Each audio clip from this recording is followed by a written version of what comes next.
Hello everyone, my name is Lowko, and welcome to a new episode of StarCraft II Study. Today we are going to analyze a game that I've played recently. I believe this game was either played yesterday or I don't actually know, maybe it was 2 days ago. Oh well, doesn't really matter at all. It's a Zerg vs Terran on the map Daybreak LE, and I guess this map or this game gives you a good example on how to deal with some kind of Terran cheeses. I know I put up a lot of games where people just play straight up macro games and a lot of standard stuff is going on. However, this guy in this game is going to do something else. So, let's talk a little bit about Zerg vs Terran in general. Currently, I'm mostly opening up like Scarlet does in her build order. I made a video about that a few days ago, and it's a really solid build order when it comes to Zerg vs Terran. I've been having quite a lot of success with it.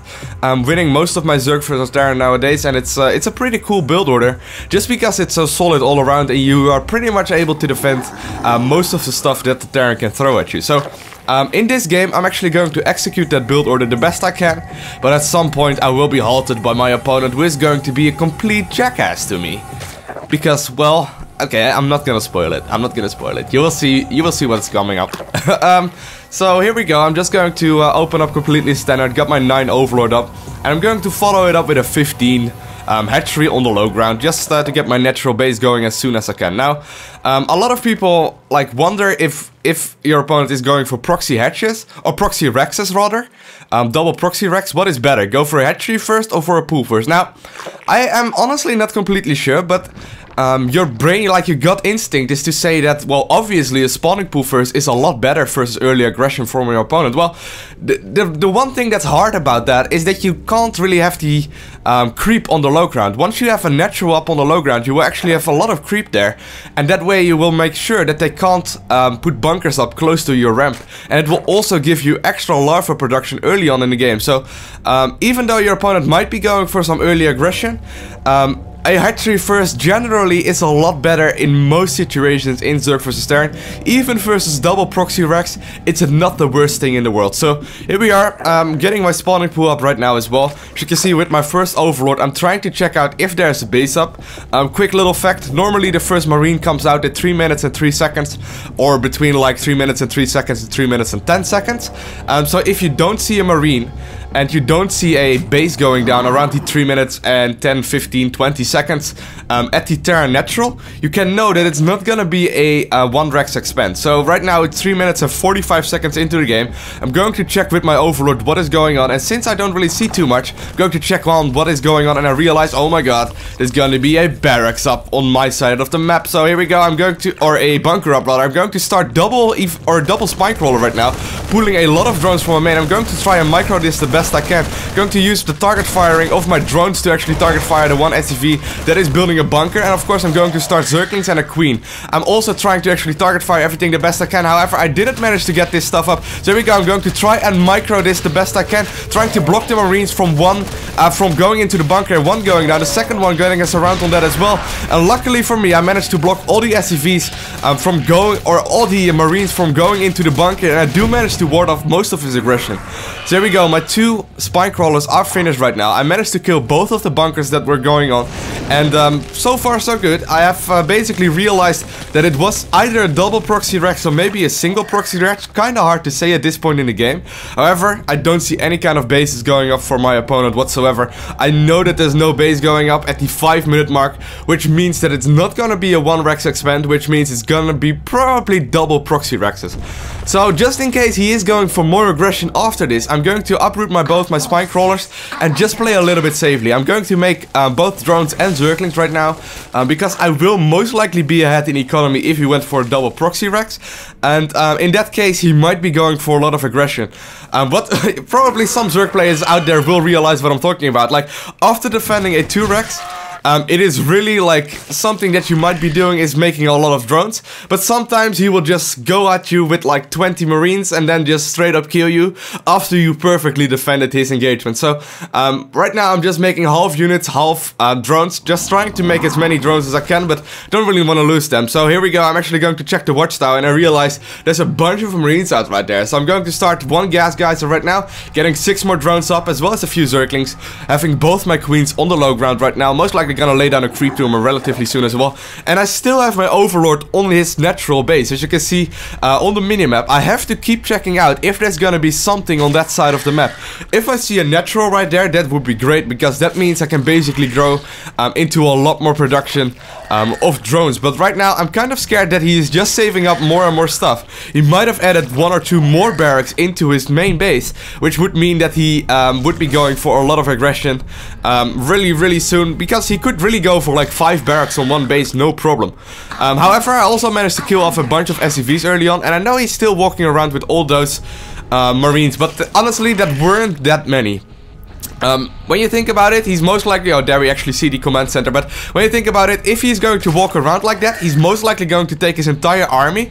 So as long as I just keep him on his toes, I should be relatively fine. So here we go. Going to send all my slow links across the map. Slow links are actually not that bad. Like, they are a pretty good unit when you think about it. Like, of course, speed links are a lot better, but they're not anything stronger whatsoever. So here we go. Since I made a lot of units, I'm going to drone up behind this. Going to just do as much damage as I possibly can. But here we go. He's already walled in with all the barracks and all the supply depots and whatnot. However, the Marines aren't home just yet, so he only has 2 Marines out right now to do a bunch of damage. I'm going to target fire the tech lab with a bunch of Zerglings, and I'm just going to start spreading as much creep as I can. I started my Zergling speed right now, but I'm still mining gas, so I'm going to relatively early start a lair as well. Right now I'm just making sure that I can drone up and just putting him on his toes. Managed to kill off most of the Marines that he had, and right now I feel like I'm pretty big at an advantage. So let's take a look at the income tab right now. It's 41 harvests versus 33. Well, 39 apparently right now, because I made a bunch of buildings, but yeah. Right now, it's looking relatively good for me. He has his natural up right now as well, which means that he has most likely double command centers with orbital commands on them. And oh my god, my queen is actually making a journey across the map. But having the double orbital command will give him a little bit of a lead in economy. Quickly, there you can actually see him skyrocket up because of the double mules. If you take a look at the unit tab right now, yeah, he has 4 mules mining right now, which is rather huge. But at this point in the game, I feel like I'm relatively safe to go for Mutalisk. Of course, at this point, I can decide to go for just infestors. I can go, like, decide to maybe go for just double upgrades with some banelings and try and maybe baneling bust him. But at this point in the game, I feel relatively good. I'm just droning up as hard as I can and just making as many units as I can. So here we go, my lair is about to be finished. I also got a bailing nest just in case he was going for a lot of marine aggression with a follow-up and maybe an SCV pool or whatever. So I'm going to start the bailing speed right when my lair finishes. Also going to start an overseer right now, and I'm going to start a lair or a spire as well. As long as I keep making drones on my 3rd base as soon as it finishes, I should be relatively fine in just getting as much gas up as I possibly can. So right now, I have my overseer out on the map. I'm a little bit slow on that. I should be scouting what is going on this side of the map. Come on, Mr. Overseer, where are you? There we go. Going to check out what is going on his side of the map, and at this point he can go for one of 2 things. He can go for either a lot of mech, well, I see a bunch of Hellions moving out, so that might be the case, or he can go for early command center. There we go, we actually see the command center, and a lot of barracks. So at this point I know it's most likely going to be Marine Tank. Marine Tank, of course, being one of the most potential unit compositions in the entire game versus Zerg. So right now I'm putting him on marine tanks. I saw a lot of barracks, even though I saw a bunch of Hellions out as well. I'm not feeling too scared about that. So I figure, well, most likely my push out with a lot of Mutalisk and a lot of Zergling Baneling will most likely be a good thing to do. So here we go. I'm most likely going to start double upgrades after finishing the Spire as well. And at this point I realize he wants to take his 3rd base, and I really can't be allowing that whatsoever. So I'm going to take, just in case I do allow him to get that base up, I'm going to give him that 3rd base, but take my 4th base myself. However, I'm going to try and do as much aggression as I possibly can. I'm going to morph all those Zerglings into Banelings relatively soon, but right now my Mutalisk are on production tab. I have 9 Mutalisk already on the way, and I'm going to run those Zerglings like close to his 3rd base. Now, this is quite a good strategy to do when you are playing Mutalisk yourself. Right now I'm just making sure that I'm making as many units as I possibly can. 10 Mutalisk on the production tab, as well as 16 Zerglings, as well as a hatchery. I probably should be adding a macro hatchery right now in the game though, but here we go. I'm going to move all my Zerglings across the map like that, and I'm going to move all my Mutalisk on the other side of the map. There you actually see me taking my 5th base. There we go. I'm going to target fire with my Mutalisk to the main base, going to put those close to the main, whereas with the units that I have at this 3rd, I'm going to morph into a bunch of Banelings. Now what I'm going to do is try and pull him out of position position with the Mutalisk. I'm going to try and actually make sure that he goes for a like he makes sure that he stamps all his Marines in his main base, and maybe like gives me a lot of time to go into his third base. So here we go. I'm actually going to just try and pull him out of position, and so far so good. Going to actually move into his third base right now with all the Banelings and all the Zerglings, and I managed to blow up most of his army. Going to also blow up a bunch of SCVs or a bunch of Marines with my Mutalisk, as well as target fire 2 Medevacs, which is quite a big deal at this point in the game. So right now I'm just going to follow it up with more and more units.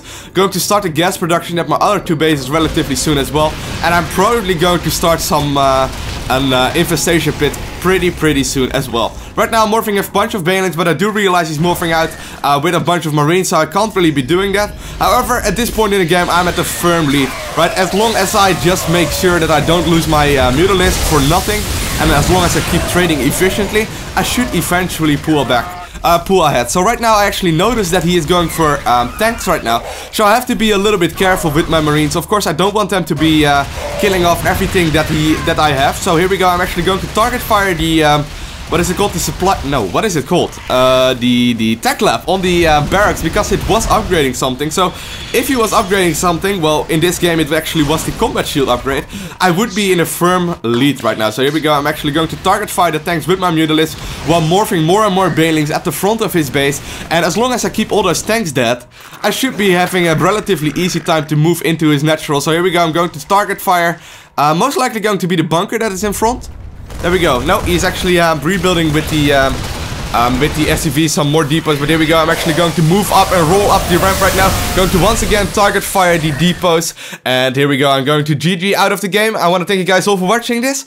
Hopefully you learned a little bit from this game analysis. As always, if you have any questions whatsoever, feel free to post them in the comment section. I will have a look at them, so if you have any questions whatsoever, feel free to post them right there. Also, don't forget to hit the like and the favorite button if you enjoyed the video, and also don't forget to subscribe if you want to see more. So I want to thank you guys all for watching this. Have an awesome day. Don't forget to smile, and hopefully I see you again. Bye.